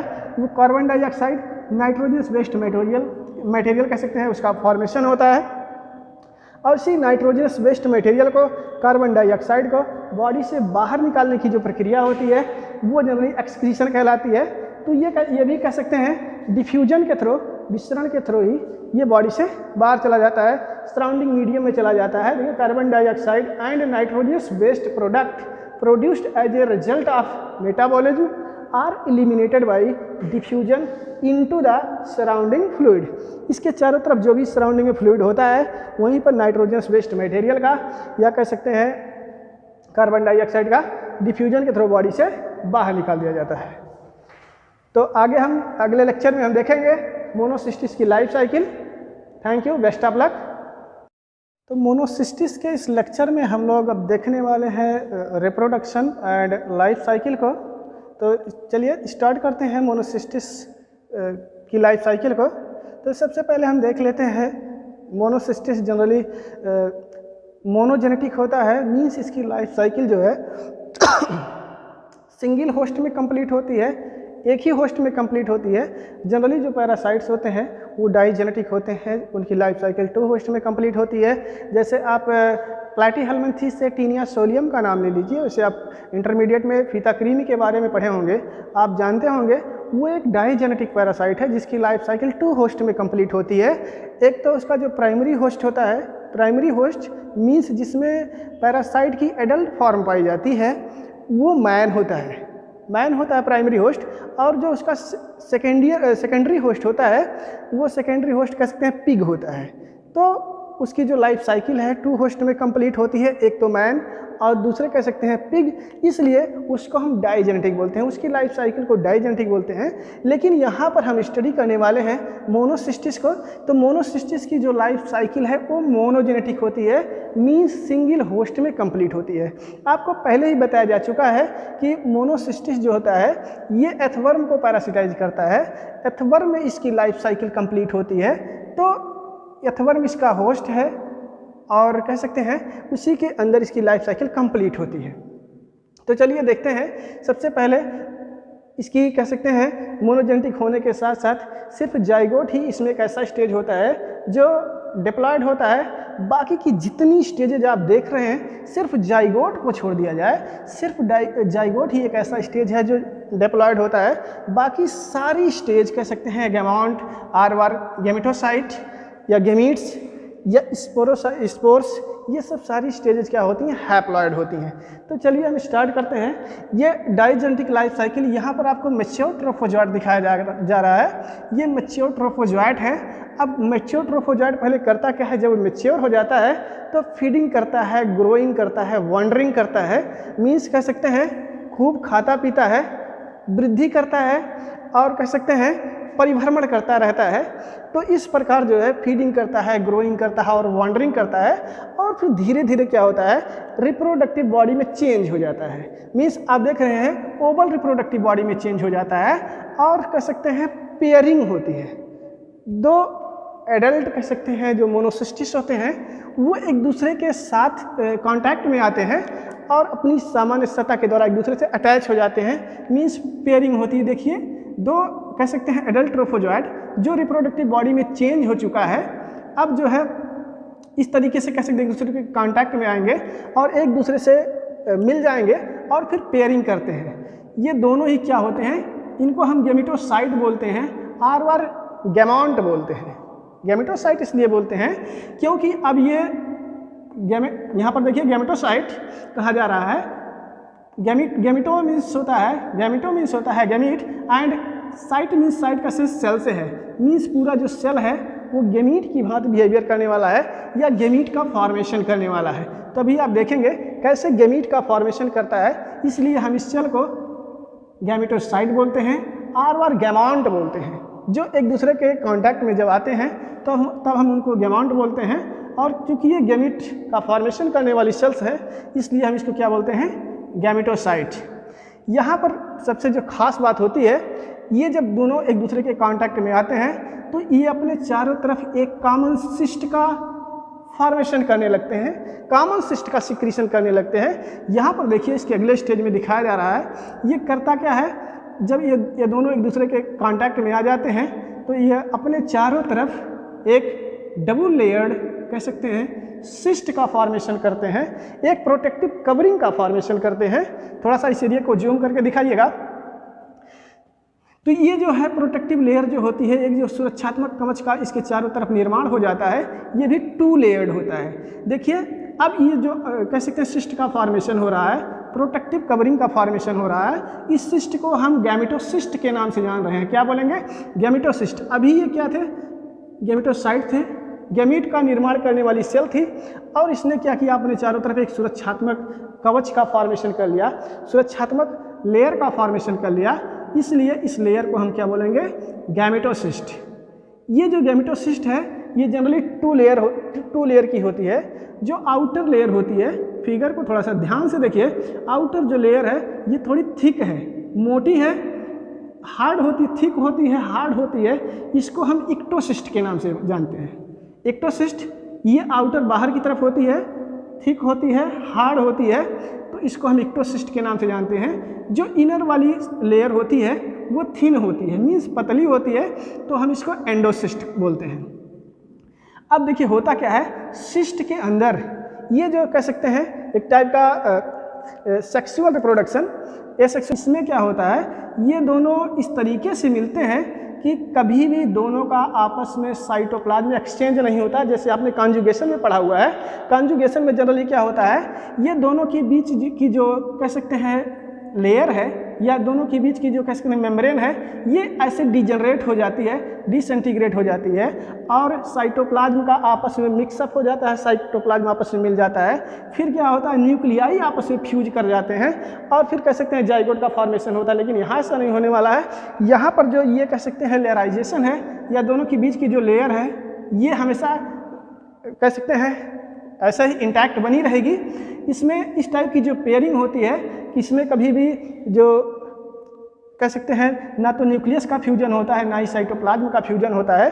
तो इस टाइप की जो पेयरिंग जनरली होती है वो साइजीजी कहलाती है, साइजीजी के नाम से हम इसको जानते हैं। देखिए इस टाइप की पेयरिंग क्या होती है, दोनों एक दूसरे के कांटेक्ट में तो आएंगे लेकिन इनमें किसी भी प्रकार का कॉन्जुगेशन के जैसा कोई रिलेशन नहीं होगा और अपने चारों तरफ कॉमन सिस्ट का फॉर्मेशन कर लेंगे। तो फिर क्या होता है, इस स्टेज को हम साइजीजी के नाम से जानते हैं। फिर क्या होता है, अब ये इसी सिस्ट के अंदर जो गैमेटोसिस्ट है, इसी सिस्ट के अंदर ये करेंगे क्या, इनके न्यूक्लियस का मल्टीप्लिकेशन होता है। न्यूक्लियस का मल्टीप्लिकेशन होता है, मीन्स इसका न्यूक्लियस जो है माइटोसिस के द्वारा डिवाइड होना शुरू करता है। माइटोसिस एक सेल डिवीजन की प्रोसेस होती है, आपको पहले से पता है। तो माइटोसिस के द्वारा क्या करता है, इसका जो सेल होता है वो बार बार डिवाइड होता रहता है, बार बार डिवाइड होता रहता है और बहुत सारे न्यूक्लियाई का, डॉटर न्यूक्लियाई का फॉर्मेशन करता है, बहुत सारी डाटा न्यूक्लियाई का फॉर्मेशन करता है। यहाँ पर कह सकते हैं इस स्टेप में अगर आप देखेंगे तो जो ये जो गैमेटोसाइट है इसके चारों तरफ सिस्ट का जो फॉर्मेशन हो रहा है, जो प्रोटेक्टिव लेयर का जो फॉर्मेशन हो रहा है, इस प्रोसेस को हम इंसिस्टेशन के नाम से जानते हैं। सिस्ट का फॉर्मेशन हो रहा है, क्योंकि सिस्ट इसके चारों तरफ बन रहा है, इसलिए इस प्रोसेस को हम इंसिस्टेशन के नाम से जानते हैं। अगले स्टेप में हम देख रहे हैं हो क्या रहा है, इसका जो न्यूक्लियाई है, जो न्यूक्लियस है, ये मल्टीप्लिकेशन के द्वारा कह सकते हैं बहुत सारी डाटा न्यूक्लियाई का फॉर्मेशन कर रहा है। ये डाटा न्यूक्लियाई का फॉर्मेशन करने के बाद होता क्या है, ये जो डाटा न्यूक्लियाई होती हैं थोड़ा थोड़ा सा साइटोप्लाज्म लेकर फ्री हो जाती हैं और गैमीट का फॉर्मेशन करती हैं। तो आप इस स्टेप में आप देखिए, अगले स्टेप में हमने इसके कह सकते हैं जो गैमेटोसिस्ट है, इसकी थिकनेस पर बहुत ज़्यादा फोकस नहीं किया है। जो हमको बताना था हमने स्टार्टिंग में ही बता दिया, हमने ऐसे ही जनरली इंडिकेट कर दिया है कि ये इसका गैमेटोसिस्ट है, एक्टोसिस्ट, एंडोसिस्ट। यहाँ पर न्यूक्लियर मल्टीप्लिकेशन हुआ। न्यूक्लियर मल्टीप्लिकेशन होने के बाद क्या हो रहा है, इसका जो जितने भी न्यूक्लियाई हैं सब थोड़ा थोड़ा सा साइटोप्लाज्म लेकर फ्री हो जाते हैं और गैमीट का फॉर्मेशन करते हैं। यहाँ पर आप देखिए बहुत सारी गैमीट का फॉर्मेशन हो गया है और बीच में थोड़ा सा कह सकते हैं साइटोप्लाज्म रेसिड्यूअल साइटोप्लाज्म के रूप में, अवशेष के रूप में इसी में सेंटर में इसके पड़ा हुआ है। अभी इसका कोई रोल नहीं है, अभी अब रेसिड्यूअल साइटोप्लाज्म का रोल आप आगे देखने वाले हैं। इसके बाद क्या होता है, जब गैमीट का फॉर्मेशन हो जाता है, यहाँ पर गैमीट आइसोगैमीट देखने में समान होते हैं, एक जैसे दिखाई देते हैं, और एन आइसोगेमस होते हैं। सिलिक ने बताया कि जो गैमीट होते हैं आइसोगैमीट होते हैं, आर कह सकते हैं। हान ने बताया कि जो गैमीट होते हैं वो एन आइसोगैमीट होते हैं, मीन्स असमान होते हैं। और यहाँ पर जो गैमीट का आप पेयरिंग देख रहे हैं, पेयरिंग ऑफ गैमीट आपस में क्या कर रहे हैं, फ्यूज कर जा रहे हैं, और फ्यूज करने के बाद क्या कर रहे हैं, जाइगोट का फॉर्मेशन कर रहे हैं। जनरली होता क्या है, जब भी गैमीट का फ्यूजन होता है और जाइगोट का निर्माण होता है, मीन्स फर्टिलाइजेशन की प्रोसेस होती है, उस दौरान होता क्या है, male gamete and female gamete का आपस में फ्यूजन होता है और फिर जाके जाइगोट का फॉर्मेशन होता है। तो आप यहाँ पर देख रहे हैं कि दो आपस में यहाँ पर जो बहुत सारे कह सकते हैं गैमीट का फॉर्मेशन हुआ, इसमें से कुछ गैमीट्स आपस में फ्यूज करते हुए नजर आ रहे हैं और फिर जाइगोट का फॉर्मेशन कर दे रहे हैं। तो ऐसा माना जाता है ये जो दो गैमीट आपस में फ्यूज कर रहे हैं, ये किसी एक ही गैमेटोसाइट के नहीं हो सकते हैं, बल्कि अपोजिट एक दूसरे के एक्सचेंज हो सकते हैं। इसमें से कोई एक मेल हो सकता है, कोई एक फीमेल हो सकता है। तो इस कंडीशन में क्या है, दोनों एक दूसरे के अपोजिट सेक्स से आए हुए हैं और फिर जाके कह सकते हैं पेयरिंग करते हैं और आपस में फ्यूज होके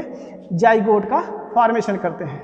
तो यहाँ पर ये जो है गैमीट का आपस में फ्यूज होना और जाइगोट का फॉर्मेशन करना, ये प्रोसेस जनरली सिनगैमी कहलाती है।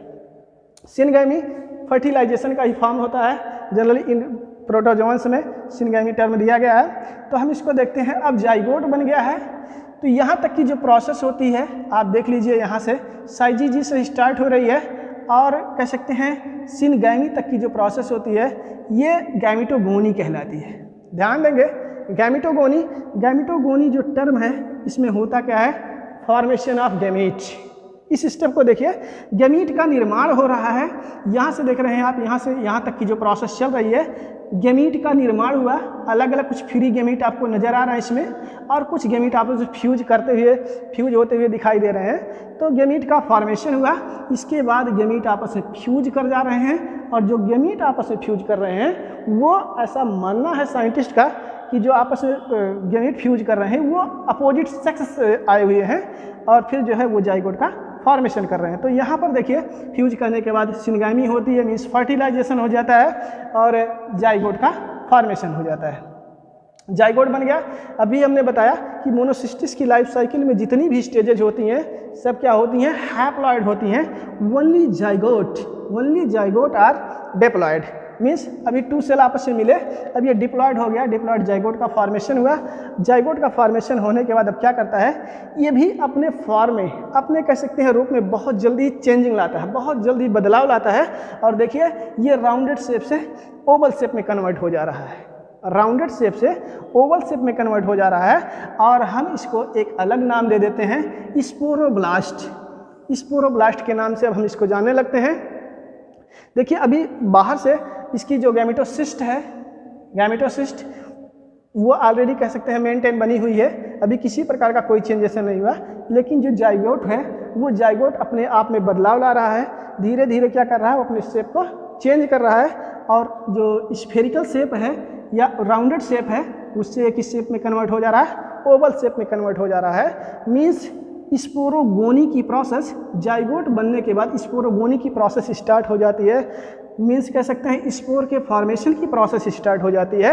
और इस दौरान आप देखते हैं जो जाइगोट है वो अपने रूप में परिवर्तन करता है, अपने फॉर्म में परिवर्तन करता है और ओवल शेप में कन्वर्ट हो जाता है।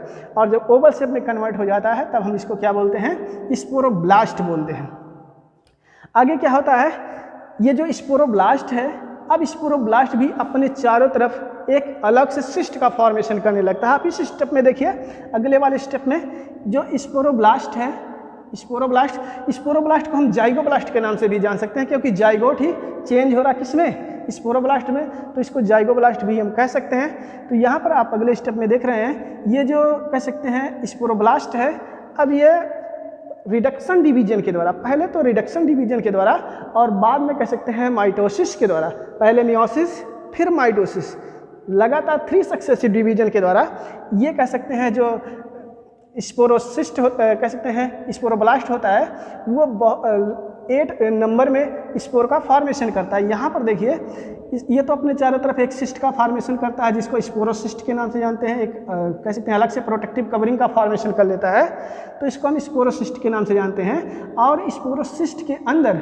जो स्पोरोब्लास्ट है, अब वो पहले रिडक्शन डिवीजन करेगा, पहले मियोसिस करेगा, इसके बाद फिर माइटोसिस करेगा 2 बार, तो टोटल मिला के कह सकते हैं 3 बार जो है ये डिवीजन करता है और 8 नंबर में स्पोर का फॉर्मेशन करता है। यहाँ पर हम देखें, अगर हम किसी भी स्पोरोसिस्ट को हम ऐसे ही ट्रांसवर्सली कट करें तो हम देखेंगे, तब हम इसके स्पोर्स को काउंट कर पाएंगे कि जो स्पोरोसिस्ट के अंदर स्पोर्स हैं उनका नंबर कितना है, 8 है। इसको कह सकते हैं स्पोरोजॉइड बोलते हैं, और जॉइट के नाम से भी जानते हैं।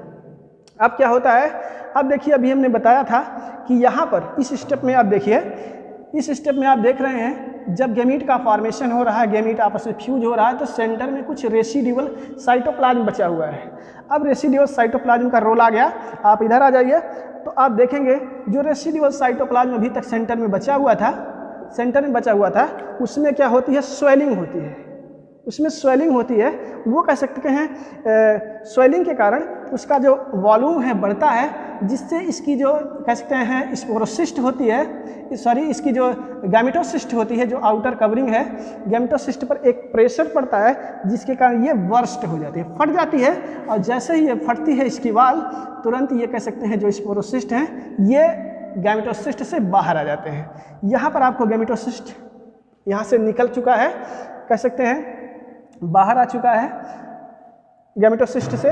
अब यहाँ पर गैमेटोसिस्ट से बाहर आने के बाद ये जो कह सकते हैं स्पोरोसिस्ट है, ऐसे ही उसकी बॉडी में पड़ा होगा, अथवर्म की बॉडी में पड़ा हुआ होता है। और इसके बाद क्या होता है, अब इसका ट्रांसफ़र होना है न्यू होस्ट में। क्या होना है, ट्रांसफ़र होना है न्यू होस्ट में। तो न्यू होस्ट में ट्रांसफ़र होने के लिए या जाने के लिए साइंटिस्टों ने कोई स्पेशल मेथड जो है नहीं कहा कि ये स्पेशल मेथड है, या कह सकते हैं अननोन है, लेकिन फिर भी कुछ ऐसी परिस्थितियां हैं जिसके द्वारा ऐसा माना जाता है कि स्पोर का जो स्पोरोसिस्ट है इसका ट्रांसफेरेंस होता होगा। मीन्स अभी ये कह सकते हैं गैमेटोसिस्ट जो है वो वर्स्ट हो चुकी है और स्पोरोसिस्ट जो है बाहर आ चुका है। बाहर आने का मतलब ये है बॉडी से बाहर नहीं, अथवर्म की ही बॉडी में पड़ा हुआ है, उसके सीलोम में पड़ा हुआ है, या कह सकते हैं सेमाइनल वेजाइकल से सीलोम में आ गया है, अब उसकी बॉडी में पड़ा रहेगा। अगर अथवर्म की डेथ हो जाती है, अगर अथवर्म की मृत्यु हो जाती है, तो उस कंडीशन में क्या होगा, ये जो स्पोरोसिस्ट है वो सॉइल में आ जाएगा, और सॉइल में ऐसे ही पड़ा रहेगा। जब इसको कोई भी फ्रेश अथवर्म इस सॉइल को फीड करेगा, कंटेमिनेटेड सॉइल को फीड करेगा, इस कह सकते हैं संक्रमित सॉइल को फीड करेगा, तो ये जो स्पोरोसिस्ट है ये फ्रेश अथवर्म की बॉडी में चला जाएगा, यानी फ्रेश अथवर्म की एलिमेंट्री कैनाल में चला जाएगा। अब फ्रेश अथवर्म की एलिमेंट्री कैनाल में जाने के बाद होगा क्या, आपको पता है एलिमेंट्री कैनाल में बहुत सारे डाइजेस्टिव जूस का, डाइजेस्टिव एंजाइम का सिक्रीशन होता है। डाइजेस्टिव जूस का और डाइजेस्टिव एंजाइम का सिक्रीशन होने पर होगा क्या, इसकी जो स्पोरोसिस्ट है, ये स्पोरोसिस्ट कह सकते हैं डिजॉल्व हो जाएगी, घुल जाएगी, या कह सकते हैं नष्ट हो जाएगी। यहाँ पर ये जो स्पोरोसिस्ट है ब्रेक होता दिखाया जा रहा है, ब्रस्टिंग स्पोरोसिस्ट, स्पोरोसिस्ट फट रहा है, इस पर एंजाइमेटिक एक्शन हो रहा है। एंजाइमेटिक एक्शन होने के बाद जो स्पोरोजॉइट हैं, जो स्पोरोजॉइट हैं वो फ्री हो रहे हैं, मीन्स बाहर आ रहे हैं। कहाँ पर बाहर आएंगे? पहले तो उसके एलिमेंट्री कैनाल में ही बाहर आ जाएंगे। एलिमेंट्री कैनाल में बाहर आने के बाद क्या करेंगे, वहाँ से पेनिट्रेट करते हुए, एलिमेंट्री कैनाल को पेनिट्रेट करते हुए, उसमें छिद्र करते हुए वो उसके सीलोम में आ जाएंगे। और सीलोम में आने के बाद थोड़ा सा कह सकते हैं वॉन्डरिंग करेंगे और घूमते टहलते हुए कहाँ पहुँच जाएंगे, उसके सेमाइनल वेजाइकल में। तो यहाँ पर ये प्रोसेस बताया गया है। एक तो अभी हमने डायरेक्टली बता दिया, death of the host, host की जब डेथ हो जाती है तो इसका कह सकते हैं ट्रांसफ़र हो जाता है न्यू होस्ट में। अदरवाइज बाय कॉपुलेशन अर्थवर्म जो होता है आपको पहले से पता हर्माफ्रोडाइट होता है, लेकिन क्रॉस फर्टिलाइजेशन होता है।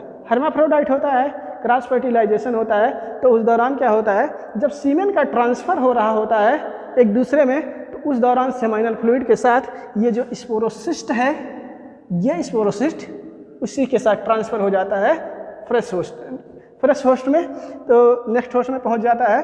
तो एक तो प्रोसेस ये हो गई। अदरवाइज क्या होता है, अर्थवर्म को किसी बर्ड के द्वारा, किसी चिड़िया के द्वारा खा लिया जाता है, फीड कर लिया जाता है। तब उस दौरान क्या होता है, जो ये स्पोरोसिस्ट होता है उसकी एलिमेंट्री कैनाल में पहुंच जाता है, बर्ड की एलिमेंट्री कैनाल में पहुंच जाता है। लेकिन वहां पहुंचने के बाद उसकी बॉडी में किसी भी प्रकार का कोई चेंजेस नहीं होता है, क्योंकि वो ऐसे ही बिना परिवर्तित किए हुए ही उसके अनडाइजेस्टेड मटेरियल के साथ बॉडी से बाहर आ जाता है। और वो अनडाइजेस्टेड मटेरियल जहाँ पर सॉइल में पड़ा हुआ होता है, उस दौरान होता क्या है, जब भी वो अनडाइजेस्टेड मटेरियल जो सॉइल में पड़ा हुआ है वो वहाँ की सॉइल को क्या कर देता है, कंटेमिनेट कर देता है। और जब भी फ्रेश अर्थवर्म उसको फीड करता है तो वो उसकी बॉडी के अंदर पहुँच जाता है। जैसा कि हमने बताया उसके एलिमेंट्री कैनाल में पहुँचेगा, प्रोसेस वही होगी। फिर एलिमेंट्री कैनाल से सीलोम में जाएगा और सीलोम से होता हुआ सेमाइनल वेजाइकल में पहुँचेगा, जहाँ पर उसको स्पर्म डेवलप होते हुए मिल जाएंगे और उन्हीं को फीड करता है। तो और भी इसकी एक प्रोसेस होती है जिसको ऑटोटोमाइजेशन के नाम से जाना जाता है। ऑटोटोमाइजेशन के द्वारा भी इसका कह सकते हैं ट्रांसफरेंस होता है, ऐसा माना जाता है। ऑटोटोमाइजेशन क्या होता है, मीन्स जो अर्थवर्म है उसके पोस्टीरियर बॉडी का जो सेगमेंट है या तो वो कट जाए या फिर कह सकते हैं पोरस हो जाए, उसमें बहुत सारे छिद्र हो जाएं, जिसके कारण क्या होता है, ये जो स्पोरोसिस्ट होती है वो बाहर आ जाती है। कहाँ पर? सॉइल में। सॉइल में आएगी तो फिर क्या होगा, सॉइल में आने के बाद जब भी कोई फ्रेश अर्थवर्म उसको फीड करेगा तो उसके एलिमेंट्री कैनाल में। तो जनरली ये जो लगभग 3 और 4 टाइप प्रोसेस प्रक्रियाओं को हमने बताया, इसी के द्वारा जनरली वो ट्रांसफ़र होता है फ्रेश होस्ट में। तो हम देख लेते हैं फ्रेश होस्ट में ट्रांसफ़र होने के बाद यहाँ पर लिखा गया है स्पोर इंजेस्टेड बाई अर्थवर्म। किसी न किसी तरीके से फ्रेश अर्थवर्म जब इसको इंजेस्ट करेगा, ग्रहण करेगा, जब जाके ये उसके एलिमेंट्री कैनाल में पहुँचेगा, तब जाके इसकी जो स्पोरोसिस्ट होगी वो नष्ट हो जाएगी। एंजाइमेटिक एक्शन के द्वारा, एंजाइमेटिक क्रिया के द्वारा उसकी स्पोरोसिस्ट फट जाएगी और इसके अंदर जो डेवलपिंग स्पोरोजॉइट हैं वो फ्री हो जाएंगे। तो स्पोरोजॉइट फ्री हो जाता है। यहाँ पर आपको बताया गया है वर्स्टिंग स्पोरो। तो आगे हम देखते हैं, अब ये धीरे धीरे एलिमेंट्री कैनाल से पेनिट्रेट करता हुआ कहाँ पहुँच रहा है, सीलोम में। सीलोम में रहेगा, सीलोम से बढ़ता हुआ आगे पहुँचेगा। ये यहाँ पर जो डायग्राम दिखाया गया है, यहाँ पर ये स्पोरोजॉइट इंटर कर रहा है किसमें, स्पर्म मारुला में। आपको पहले ही बताया जा चुका है, ये फीड क्या करता है, डेवलपिंग स्पर्म मारुला को। स्पर्म मारुला क्या है, group of sperm mother cell. Sperm mother cell का ग्रुप होता है जिसको ये स्पोरोजॉइट कह सकते हैं फीड करता है। तो ये जो डेवलपिंग ग्रुप आपको दिखाया गया है स्पर्म का, ये इसी में इंटर कर जाता है, इसी में प्रवेश कर जाएगा। और अंदर जाने के बाद करता क्या है, तब यहाँ से अपना न्यूट्रिशन लेना प्रारंभ करता है, अपना पोषण लेना प्रारंभ करता है और अपनी साइज में क्या करता है, वृद्धि करने लगता है। अब न्यूट्रिशन कैसे लेता है, ये आपको न्यूट्रिशन के टॉपिक में आपको बताया गया था कैसे अपना न्यूट्रिशन करता है। यहाँ पर इंटर करने के बाद अपने चारों तरफ कुछ डाइजेस्टिव एंजाइम का सिक्रीशन करता है, जिससे इसका जो आसपास का न्यूट्रिएंट मटेरियल है वो थोड़ा डिजॉल्व हो जाता है, एब्जॉर्बेबल हो जाता है जिससे आसानी से अवशोषित किया जा सके, तो इसकी बॉडी में आसानी से एब्जॉर्ब होता रहता है और ये अपना ग्रोथ करता रहता है। तो यहाँ पर डेवलपिंग ऑफ ट्रोफोजॉइड दिखाया जा रहा है। ट्रोफोजॉइड डेवलप कर रहा है, ग्रोथ कर रहा है, और ग्रोथ करने के बाद जैसे ही ये बाहर आता है मीन्स यंग ट्रोफोजॉइड में कन्वर्ट होता है, तो बहुत सारे जो डेवलपिंग स्पर्म होते हैं उसके टेल, कह सकते हैं उनके टेल उसकी बॉडी से अटैच्ड पाए जाते हैं, यंग ट्रोफोजॉइड की बॉडी से अटैच्ड पाए जाते हैं, जिसके कारण इसकी बॉडी जो होती है वो सिलिएटेड अपीयरेंस, सिलिएटेड दिखाई देती है। लाइक ये सिलिएटेड होता है लेकिन वास्तव में सिलिया होता नहीं है। होता क्या है, रेमेनेंट स्पर्म टेल्स होता है। ये यंग ट्रोफोजॉइड लगातार फीडिंग करता रहता है, ग्रोइंग करता रहता है, और कह सकते हैं एडल्ट में कन्वर्ट हो जाता है। एडल्ट में कन्वर्ट हो जाता है तो एडल्ट ही इसकी क्या होती है, फीडिंग स्टेज होती है, फीडिंग स्टेज होती है, डेवलपिंग स्टेज होती है। ये मैच्योर हो जाता है तो फिर से लाइफ साइकिल आगे प्रोसीड करती है। तो आपने देखा इसकी लाइफ साइकिल में ये जो सिर्फ जाइगोट है यही डिप्लॉयड स्टेज है, बाकी की जितनी स्टेजेज आपने देखा वो सब क्या है, सारी स्टेजेज हैप्लॉयड है। तो इस तरीके से आप इस लेक्चर को या इस वीडियो को अगर एक बार में नहीं समझ में आ रहा है तो 2-3 बार रिवीजन करके आप आसानी से समझ सकते हैं। और हम चाहेंगे इस वीडियो का कह सकते हैं इसका इस स्क्रीनशॉट आप ले लीजिए, ताकि अगर आप फिगर बनाना चाहें तो बाद में बना लेंगे, अदरवाइज स्क्रीनशॉट लेकर जो है रख लीजिए, पढ़ते रहिएगा। Thank you, best of luck.